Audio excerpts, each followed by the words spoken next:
सुप्रभात। कर्मों का भगवद अर्पण। कर्मों का भगवद अर्पण, यह हमारी आज की आध्यात्मिक चर्चा का विषय है।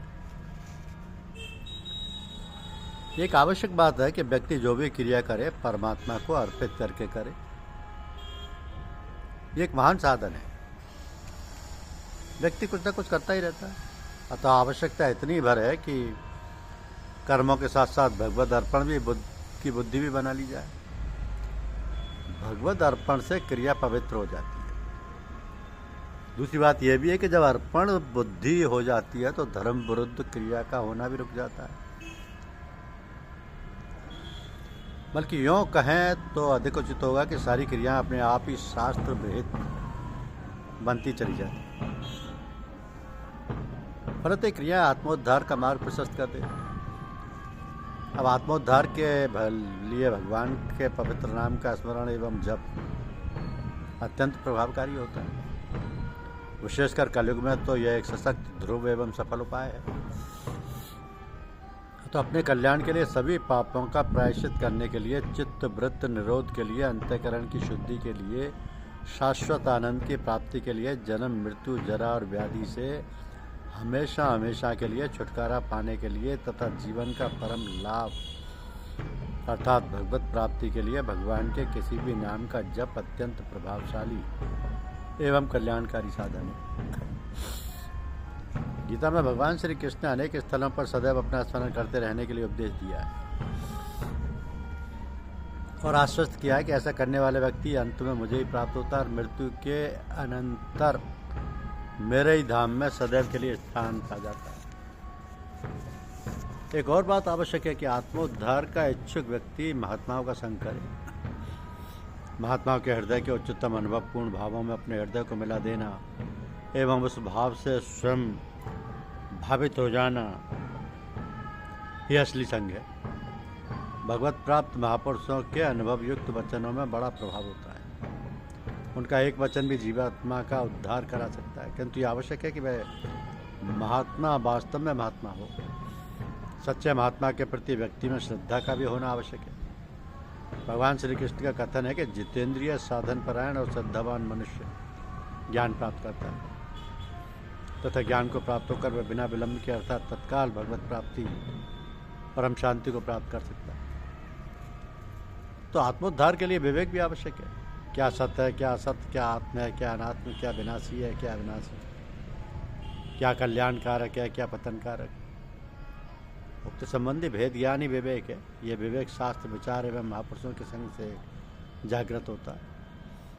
तो विवेक जागरण के पश्चात व्यक्ति को चाहिए कि असत, अनात्म, विनाशशील एवं पतनकारी वस्तुओं के प्रति वैराग्य की भावना जागृत करे। सांसारिक वस्तु व्यक्ति के प्रति वैराग्य भावना से युक्त हो, उनके साथ व्यवहार बर्ताव बरतने एवं हृदय में भगवान का ध्यान धारण करने से आत्मोद्धार संभव हो जाता है। ध्यान अमृत है, अति कल्याणकारी है। साकार एवं निराकार दोनों ही प्रकार के साधकों के लिए अभीष्ट एवं उपादेय है। परमात्मा का अमर पद प्रदान करने वाला है। तो ध्यान की क्रिया आरंभ हुई कि शांति की वर्षा शुरू। ध्यान से उठने के बाद एक अजीब आनंद, एक नया जीवन, एक नया उल्लास अनुभव में आता है जिसका शब्दों में वर्णन संभव नहीं। तो आत्मोद्धार के संबंध में अंतिम बात यह है कि व्यक्ति को हर समय सावधान होकर अपने कल्याण के लिए या अपने कल्याण के साधन में तत्पर रहना चाहिए। अहंकार एवं देहाभिमान से रहित हो परमात्मा की शरण ग्रहण कर अपने उद्धार के लिए प्रयत्नशील रहना चाहिए। शुद्ध सात्विक शाकाहारी एवं सुपाच्य आहार लेना चाहिए। ऐसे आहार हमारी वृत्तियों को सात्विक बनाता है। साधना के मार्ग में प्रवृत्त होने वाले व्यक्ति को वाक संयम का भी पालन करना आवश्यक है। कम से कम संभाषण से काम चला लेने की प्रवृत्ति अपनानी चाहिए। शिष्ट, ऋत, सत्य, प्रिय एवं हितकर वाक्य प्रयोग कल्याणकारक होता है। आत्मोद्धार के लिए यह भी आवश्यक है कि विषय भोग में सुख बुद्धि का परित्याग कर दिया जाए। विषय भोग में रमणीय बुद्धि विनाशकारी होती है। गीता में कहा है कि जो ये इंद्रिय तथा विषयों के संयोग से उत्पन्न होने वाले सब भोग हैं, वे यद्यपि विषयी पुरुषों को सुखरूप भासते हैं तो भी निस्संदेह दुख के ही हेतु हैं और आदि अंत वाले अर्थात अनित्य हैं। इसलिए बुद्धिमान विवेकी पुरुष उनमें नहीं रमता। विवेकी पुरुष उनमें नहीं रमता। कामना और क्रोध प्रेरणा के स्रोत बन जाते। जीवन के अंतिम क्षणों तक उपलब्धि की चिंता से ग्रस्त रहकर अनाचार पापाचार की परवाह न करते हुए जैसे भी हो धन और अधिकार के अर्जन का प्रयास चलता ही रहता है।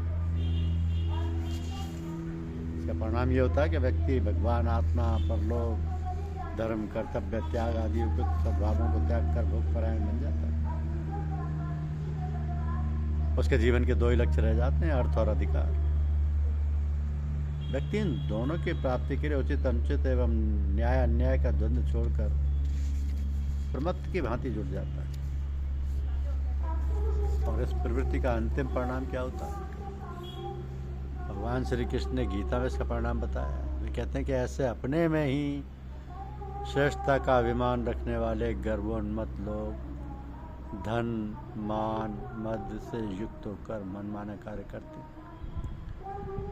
वे अहंकार, बल, दर्प, काम, क्रोध आदि के परायण, सब में दोष देखने तथा सबकी निंदा करने वाले मनुष्य अपने तथा दूसरों के देहों में स्थित मुझ अंतर्यामी ईश्वर से द्वेष करने वाले होते हैं। ऐसे ईश्वर से द्वेष करने वाले अशुभ कार्यों में लगे हुए मानवों को मैं संसार में बार बार भटकता हूँ। वे मुझको ना पाकर जन्म जन्म में भटकते रहते हैं। तो हमें ऐसे भयंकर दुष्परिणामों से अपने को बचाकर अपना उद्धार करने का स्वयं प्रयत्न करना होगा। जब तक हम स्वयं ही शास्त्रों द्वारा बताए गए मार्गों का अनुसरण नहीं करेंगे तब तक आत्मोद्धार अथवा आत्मकल्याण होना संभव नहीं है। धन्यवाद। YouTube चैनल को लाइक और सब्सक्राइब अवश्य कीजिए। शुक्रिया।